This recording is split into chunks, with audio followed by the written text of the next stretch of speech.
마태복음 22장 23절에서 33절까지 말씀입니다. 부활이 없다 하는 사두개인들이 그날 예수께 와서 물어 이르되, 선생님이여, 모세가 일렀으되 사람이 만일 자식이 없이 죽으면 그 동생이 그 아내에게 장가들어 형을 위하여 상속자를 세울지니라 하였나이다. 우리 중에 친형제가 있었는데 마지가 장가들었다가 죽어 상속자가 없으므로 그 아내를 그 동생에게 물려주고 그 둘째와 셋째로 일곱째까지 그렇게 하다가 최후에 그 여자도 죽었나이다. 그런즉 그들이 다 그를 취하였으니 부활 때 일곱 중에 누구의 아내가 되리이까? 너희가 성경도 하나님의 능력도 알지 못하는 거로 오해하였도다. 부활 때에는 장가도 아니가고 시집도 아니가고 하늘에 있는 천사들과 같으니라. 죽은 자의 부활을 논할진대 하나님이 너희에게 말씀하신 바 나는 아브라함의 하나님이요 이삭의 하나님이요 야곱의 하나님이로라 하신 것을 읽어보지 못하였느냐? 하나님은 죽은 자의 하나님이 아니요 살아있는 자의 하나님이시니라. 무리가 듣고 그의 가르치심에 놀라더라. 아멘. 오늘 말씀은 여러분 사두개인의 말씀이고요. 또 한 차례 우리가 마가복음에서 다루었던 말씀이기도 합니다. 먼저 여러분 사두개인은 어떤 사람들이냐? 이런 사람들입니다. 다윗의 왕 때 제사장이었던 사독의 후예라고 스스로 여기는 그런 사람들의 모임을 사두개인이라고 이렇게 이야기하고 있습니다. 그리고 사두개인은 어떤 것들을 믿느냐? 특별히 말씀이 등장하고 있지만 사두개인들은 여러분 영적인 것들을 믿지 않는 그런 사람들이에요. 그래서 영혼도 없고 또 천사도 없고 부활도 없다라고 주장하는 사람들을 사두개인이라고 이렇게 이야기를 합니다. 근데 왜 부활을 믿지 못하느냐 이렇게 따져보았더니 그들은 성경에서 여러분 어디만 믿는다고 우리가 마가복음에서 말씀을 드렸느냐? 모세오경만 이들은 믿는다 이렇게 인정을 했던 거죠. 그리고 아무리 모세오경을 찾고 뒤져봐도 부활에 대한 이야기는 없더라 이렇게 지금 그들이 따져 묻는 겁니다. 그래서 예수님께 와서 질문을 하나 던졌어요. 근데 그 질문이 어떤 질문이냐? 예수님도 잘 알고 계시는 이스라엘의 관습 중에 하나인 계대혼인법이라고 하기도 하고 형사수치제도라고 하는 질문을 예수님께 던진 겁니다. 왜? 이 의도는요, 예수님께 부활이 없지 않느냐라고 하는 것을 이야기하기 위해서 그들이 이야기를 한 거거든요. 또 이 좀 용어가 자체가 어려운데 계대 혼인법이라고 하는 것은 우리가 어디서 사실 살펴봤느냐? 룻기에서 여러분, 룻기에서 이 상황을 우리가 살펴봤습니다. 좀 룻기를 떠올려 보시면 룻기에서의 상황은 어땠느냐? 나오미와 룻이 남편을 잃었습니다. 그리고 도저히 그들 스스로 가정을 이루어갈 수가 없었던 그런 상황이었죠. 누군가 친구든지 아니면 형제나 친지들이 그 기업을 일으켜 주어야만 하는 그런 상황이었습니다. 그래서 이 나오미가 여러분 우리가 룻기 마지막에 보면 룻을 누구에게 보내느냐?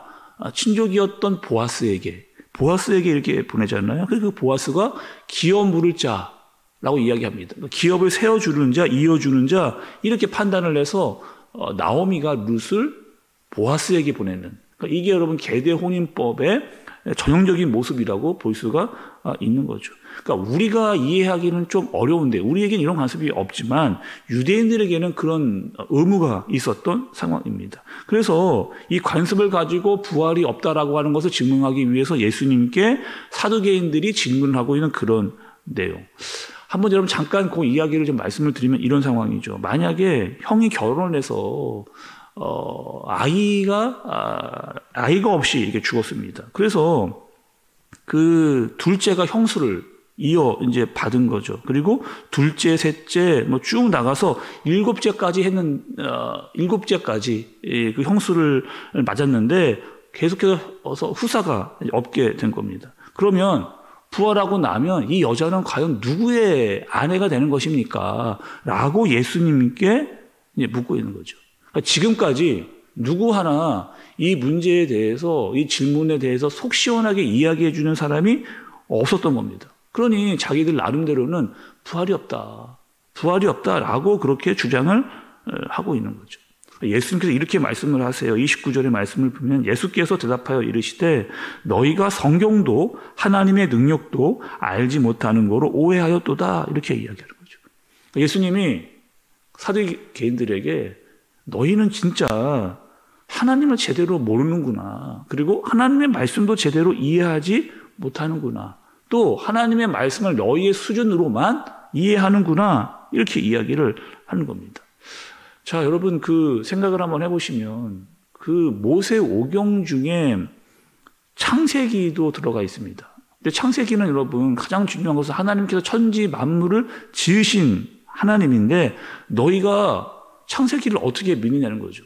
보지도 않았는데 창세기 믿을 수 있느냐? 이 이야기를 예수님께서 하시는 거예요. 하나님께서 말씀으로 세상을 만드시고 해와 달과 모든 동식물들과 물고기와 각종 나무의 실과 다 하나님께서 만드셨는데 너희가 그것을 보지 않고도 믿지 않느냐라고 예수님께서 이렇게 이야기를 하고 계시는 겁니다. 그러니까 사두개인 자체가 성경은 잘 아는 사람들인데 그러면 창세기의 하나님의 능력을 잘 아는 그런 사람들이라는 거죠. 그런데 이들은 어떻게 했느냐? 하나님의 그런 능력이 가신 분이라고 인정을 하면서도 자기들이 보고 싶은 것을 보고 믿고 싶은 것만 믿는 그런 상황인 거죠. 그러니까 자기의 편견 때문에 말씀의 거리를 두고 하나님을 제대로 알지 못했던 그런 사람들입니다. 계속해서 예수님께서 또 이야기를 하시는데 30절의 말씀을 보면 부활의 때에 장가도 아니가고 시집도 아니가고 하늘에 있는 천사들과 같으니라 이렇게 이야기를 하십니다. 그러니까 부활 때는 너희가 생각하는 것과는 다르다는 거예요. 뭐 장가를 가거나 시집을 가거나 그런 것이 없다는 겁니다. 그것은 너희들이 생각하는 부활의 생각이라는 거죠. 그리고 사람들이 부활하면 새로운 부활체가 이 땅에서의 모습과는 전혀 다른 부활체가 돼서 영원이라고 하는 나라에서 살게 될 것이다. 예수님께서 이렇게 이야기를 하십니다. 그리고 끝으로 한 가지 더요. 여러분 32절의 말씀을 보겠습니다. 나는 아브라함의 하나님이요 이삭의 하나님이요 야곱의 하나님이로라 하신 것을 읽어보지 못하였느냐. 하나님은 죽은 자의 하나님이 아니요 살아있는 자의 하나님이시니라 하시니 이렇게 이야기합니다. 그러니까 나는 아브라함의 하나님이요 또 이삭의 하나님이요 야곱의 하나님이로다 라고 하신 이 말씀, 여러분 이 말씀이요 아브라함과 이삭과 야곱의 하나님이다라고 하는 이 말씀을 누가 누구에게 했냐는 거죠. 누가 누구에게? 하나님께서 모세에게. 하나님께서 모세를 불렀을 때 나는 아브라함과 이삭과 야곱의 하나님이다라고 이렇게 이야기를 했습니다. 근데 우리가 어려면 이 마가복음 말씀을 들으면서 중요한 것이 있는데 이 중요한 것 중에 이게 하나가 시제라고 말씀을 드렸어요. 그러니 이 왜 시제가 중요하느냐? 하나님께서 모세를 불렀을 때는 이미 아브라함과 이삭과 야곱이 죽은 지 400년이 지났습니다. 그러니 하나님께서 모세에게 이야기를 제대로 시제적으로 맞게 말하신다면 나는 아브라함의 하나님이었다. 이삭과 야곱의 하나님이었다라고 과거형으로 이야기를 해야 되는데 하나님께서 모세를 부르실 때 어떻게 불렀느냐? 현재형으로. 나는 아브라함의 하나님이요 이삭과 야곱의 하나님이다 라고 이야기합니다. 그러니까 현재도 지금 아브라함과 이삭과 야곱이 살아있다 라고 하는 그 말씀을 예수님께서 해주시는 거죠. 여러분 부활은 신비입니다. 그래서 이 부활은 이성적으로 과학적으로 다 설명할 수가 없습니다. 이 부활은 믿음으로만 알 수 있고 깨달아지는 그것이 부활의 신비라고 이야기를 할 수가 있는 거죠.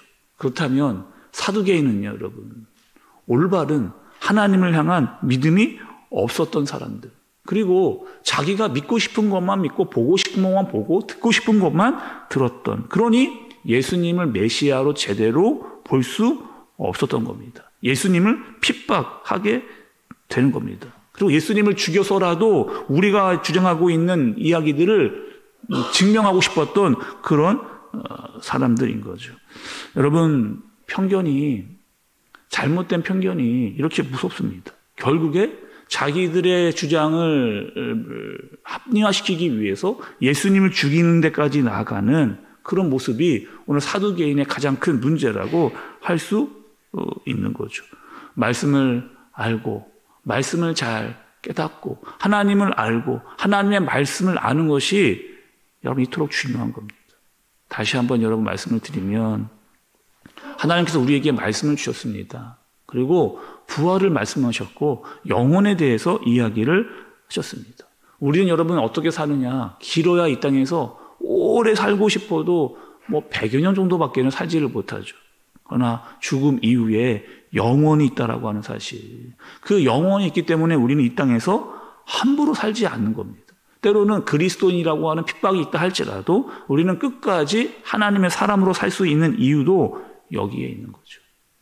부활을 가지고 영원한 산소망을 가지고 하나님을 믿고 영원한 하나님의 나라를 알고 살아갈 수 있는 저와 여러분들 되어지시기를 예수님의 이름으로 축복합니다. 기도하겠습니다. 하나님 아버지, 오늘 부활에 대한 말씀을 다시 한번 들었습니다.